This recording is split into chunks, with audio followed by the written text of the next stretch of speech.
Again, thank you to all those who have been a part of it so far, and we continue it now here on the Full Court Press. Joining us live in studio, which is pretty cool, Gary Wilkinson, one of 2 All-Americans from the front court in the big man area. Gary, thanks for your time, my man. Yeah, thanks. Thanks for having me on. He was also the WAC Player of the Year. Don't leave that out. That's true. I guess, I know, Gary, you don't like to talk about yourself or hear about yourself. We could go through your list of accomplishments if you really want to. It is a very impressive list, to say the least. That'd be a short segment. No, one of the best to ever do it. He first team All-WAC in 2009, second team All-WAC in 2008. He was a WAC All-Newcomer in 2008 as well. Third team All-American in 2006 and a two-time first team All-SWAC in 2006, 2007. So let's start there. What was your journey like to come to Utah State? How did that process go?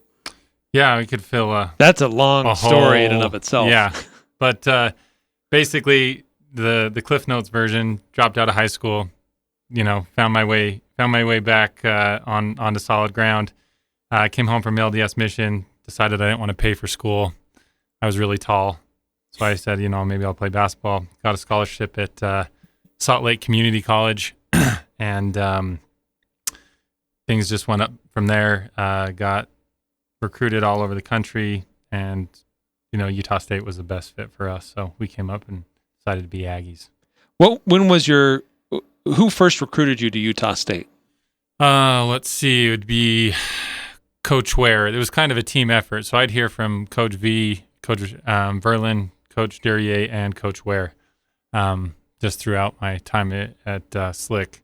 But I think that they weren't sold on me at first. They were kind of still deciding whether it was going to be me or Adrian Sturt from Snow College, but he didn't obviously end up there. So, what was your first interaction with Stu Morrill?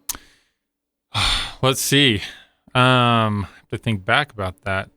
I think I heard from Coach. I didn't actually meet Coach till my recruiting trip. I came up and watched a couple games, and then on my recruiting trip, I sat in his office, and this guy's intimidating.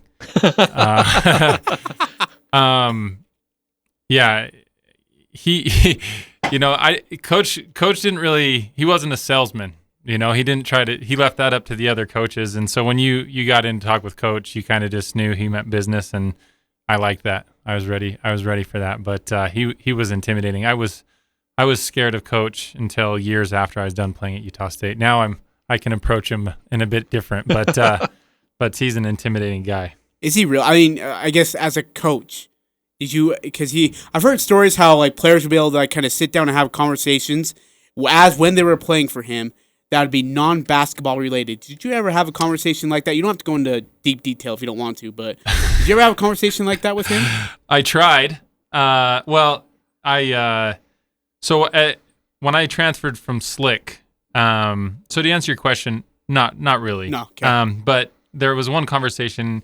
So all freshmen and transfer students had to do study time of combined student-athlete study time. But I transferred from Slick with a 3.9, and I'm like, I don't want to go to that. I can do it on my own, and it's just a waste of my time. So I created this whole spreadsheet of why I don't have to go to study time, and so I scheduled a meeting with them. So I get in there, and I was up, and I was nervous.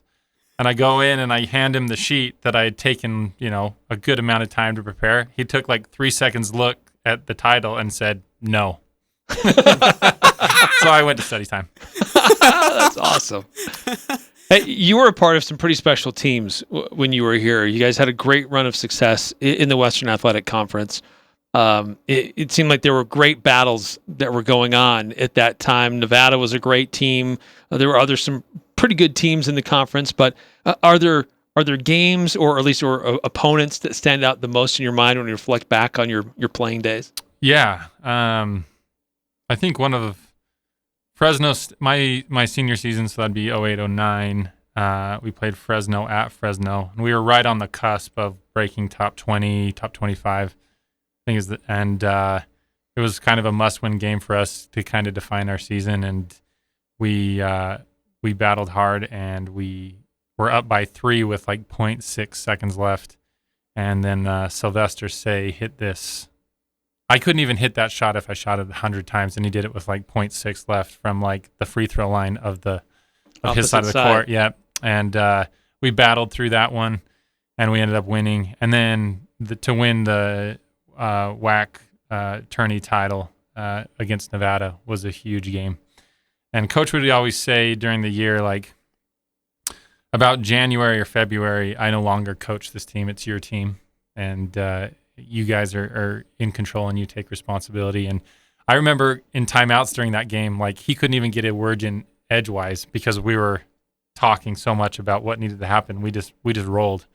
And, that was just a nod to the quality of guys that Coach Merrill would recruit up here and his staff. I mean, they just pulled in guys that just wanted to win and were willing to dedicate themselves to do it. So those are a couple games. I could go through pretty much every home game that we played because we won them all while I was here. So it was impressive, 19 in a row. You guys won 19 in a row. It was something about Stu Morrill and conference winning streaks that made him so legendary here in Aggie. And this is, again, 19 in a row, which included, as you said, two wins over Fresno State, a gutsy win over Nevada. You beat New Mexico State, who was a thorn in the Aggie side for so many years. And you beat them not once, but twice, including in the tournament. You guys beat them by 1 in that semifinal game. Do you remember that one, the conference semifinal? Yes, I do. And I have to say that Tyler Newbold was the hero. I mean, I don't remember this. That guy was unbelievable. So we were down by 1. No, we were up by 1. We fouled New Mexico State had the ball. We fouled Young. I think it was Young. So he's at the line. He makes the first. He puts them up by 1 for I can't remember. Anyway, they ended up being up by 1, but he missed the second free throw, and it went over my head, and so I missed the box out. It was like my fault. And Tyler Newbold comes flying in, grabs the rebound, jump ball, our ball. We get into a timeout. We run the play for Ty. Ty gets the ball, they double team him. He kicks it to Tyler Newbold in the corner. Tyler knocks down the jumper from the corner to put us in the lead to win the game. Newbie he's like the unsung hero. He's one of my favorite teammates of all time. He just did, excuse me. He just did everything for us. So. You guys, Gary, it's interesting looking at the pattern of these stats. Sorry, Eric. Stat-wise, by the way, looking at the box, per game stat totals, Gary Wilkinson, Jared Quayle. In totals, Gary Wilkinson, Jared Quayle. Per 40 minutes, Gary Wilkinson, Jared Quayle. In advanced stats, Gary Wilkinson, Ty Wesley, then Jared Quayle. It seemed like there was always 3 or 4 guys really that were the core to helping this team become as great as they were that season. Is that would you correct that as fair, or would you say that there was more to the team than what we saw? Yeah, I think those are the guys that kind of shouldered the load offensively. I know I definitely did not do that defensively.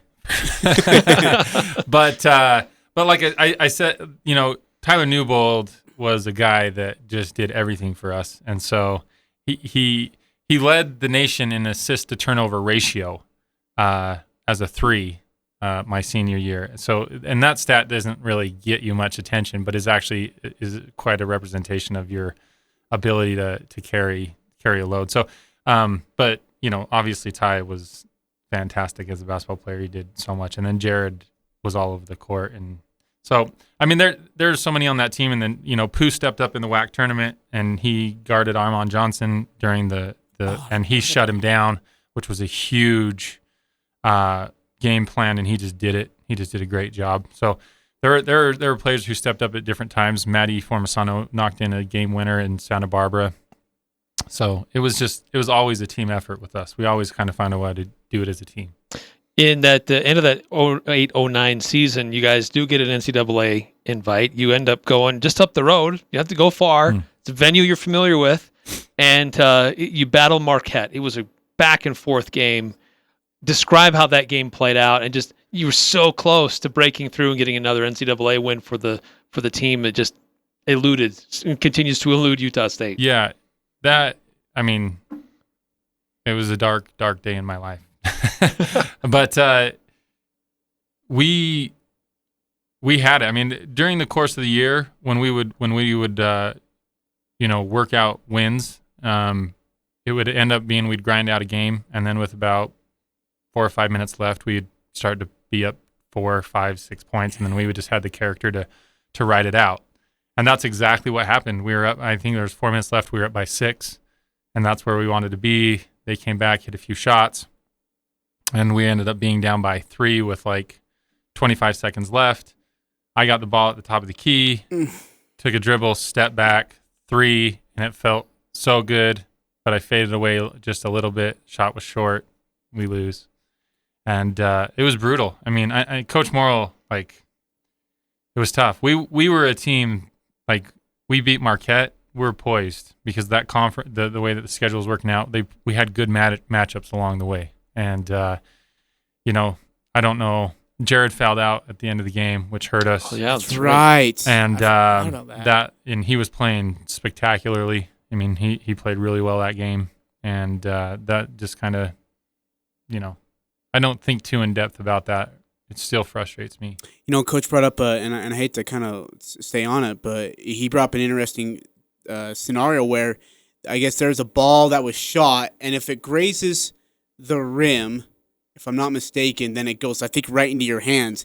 Instead, it's an air ball, and it goes into a Marquette player hand, and he ends up going to the other side and knocking down a bucket, and it kind of just snowballs from there. Instead, if that grazes off the rim, it goes into Gary's hand, and he has a wide-open layup, and you're up 8 now with like 2.5 minutes left or something like that, and the game's probably over. Like he says he like plays that game in his mind over and over and over again. He says it's the most heartbreaking loss he ever suffered in his career. Well, yeah, I can agree with that. I haven't watched the game. My wife says it was the darkest day in our marriage because I mean, just riding the bus home, and then it was just, we were rolling. We had a great momentum. We had an unbelievably talented basketball team. We were all, we all got along so well, and it was just one of those things where we wish you could have it back and do it over again. Yeah. One of the things that we've been asking these interviews with above average former Aggie basketball players twister. is just, what did you do after Utah State when it was all said and done and you couldn't don the Aggie jersey anymore? You got to go play a little bit more afterwards. So tell us a little bit about that journey. Yeah, so I curled up in the fetal position first when I couldn't don the Aggie jersey. We can't blame you for that. And then so I went down to Las Vegas, started my NBA workouts. I flew out to a few teams, Lakers, Warriors, played summer league with the Jazz. Got invited to vet camp. I knew I wasn't going to make the NBA squad. Had a great offer in South Korea. So I went to South Korea, then Greece, then 3 years, played in the Australian League. We won 2 championships there. Went to Estonia, won a championship in Estonia. We played in a league that played all over Europe. And then decided to go to law school. But I took the LSAT, had to wait a year, so I went back to Australia to play one more season because I couldn't just sit around and spend my money. And then came back and went to law school at the University of Utah. But it was, I wouldn't trade playing overseas for anything. It was just a phenomenal experience, and to be immersed in those cultures. I actually ended up playing with Spencer Nelson in Greece. Oh. And that was a fun experience. Got to know him and his family really well, and then just living in these places was great. I love Eric always asks this question. I got to ask it. Favorite Stu Morrill story? There are quite a few. Some of them can't be repeated on the radio, but we had my my junior year. Coach Merrill was not pleased with us and giving us the business in practice.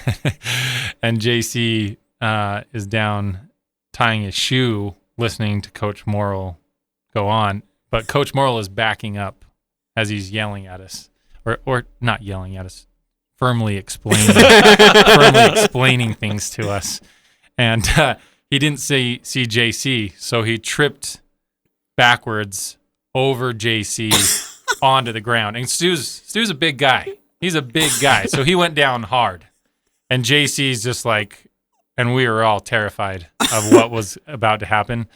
I walked over, I like help him up off the ground, practice moves on. And then he came into the team room the next day before film, and he started off and say, I know that everyone in this room is deathly afraid of me because not one person cracked a smile when I fell yesterday. They're like, that's so true. Coach. That's so true. But that was a good one. But I loved playing for that guy. Are you able to? We're not going to ask you to do it in here, but are you able to mimic the sweep dance? I am not. I saw it a couple times in my career. He foretold that he was going to do the sweep dance when we won at Boise State my junior year, when we won the WAC, and he did the sweep dance, and it was 10 years ago was a time before we had cell phones as great as they are, but I don't know if anyone after me ever caught the sweep dance on film, but I think you could probably sell that for a good chunk because it eludes so many people. I get asked about, so tell me about the sweep dance, and I'm just like, you have to be there. You just have to be there and see Coach more, and especially at that time because Coach didn't show you when he was happy too often, and so those are one of the times where you're just like, he's happy, and if Coach Morrill's happy, we're all happy. So, who's the best player you ever faced in your college career? I mean, just trying to think. I mean, Paul George was at Fresno State when I was a senior. But I didn't look at him as like a player as like, oh, he's just so dominant, JaVale McGee was super talented. Where was he at? Nevada. He was in Nevada. In Nevada?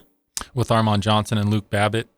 After Luke Babbitt. I'd have to say probably Luke Babbitt was super talented, and he was tough. He worked hard.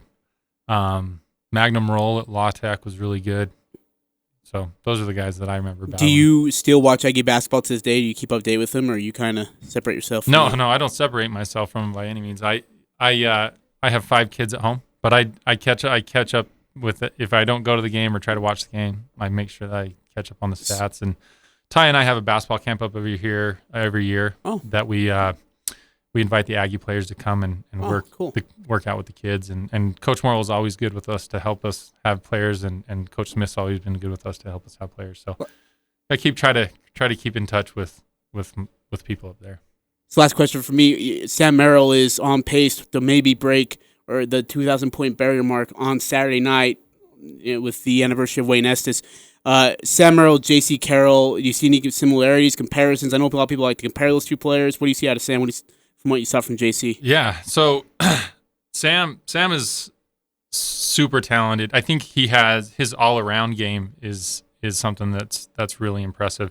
I was actually just out in Spain 2 weeks ago with Jaycee, hanging around and going around, and he's shown me what life's like for a European superstar. But Jaycee is probably... I played with Jaycee and another guy named Kirk Penny who went to the Final Four at Wisconsin. I played with him in Australia. 2 best scorers I've ever played with. Guys could just fill up the stat sheet like nobody's business. And Jaycee, like, he's got that killer mindset that it's really rare to where you can just and it's not a knock on him. He could shoot 10 times and miss every shot and take the next shot without feeling bad about it, it's a great quality to have as a scorer. I had a limit of how many shots till I started to feel bad, which I wish I didn't have, but it was my teammates may not have thought so, but it was there. But Sam's all around game defensively, he's a two-way player. Like you put him on your best player on defense, you put him and he's your best player on offense. He's a guy that can pass the ball, and I've really loved watching Sam play and develop as a player. I'm really impressed with the steps that he's taken and I know how much work it takes to play at that level. I mean, I remember so my senior year I was the preseason player of the year for the Western Athletic Conference, and you put a lot of pressure on you. I mean, I don't play basketball, and I know Sam doesn't, to win those individual awards. You want to win, but there's a lot of pressure to be that, and each game makes a difference with that, and trying to deal with that pressure and stay focused and stay driven and stay unselfish and committed to your team. That's a lot as a player. So I've been extremely impressed with his poise and his ability to kind of weather that storm. Gary, it's been an honor and a pleasure. Thank you for spending some time with us. We greatly appreciate it, and thanks for all you've done for Utah State University. No, thanks for having me. Yeah, thanks for coming down. Yeah. This is fun. Yeah, thank you. It's fun to catch up with the former great ones. It's amazing. See what they're doing now and the memories of when they played. It's been a ton of fun. So thank you for coming down and joining us, Thanks, being part guys. of it.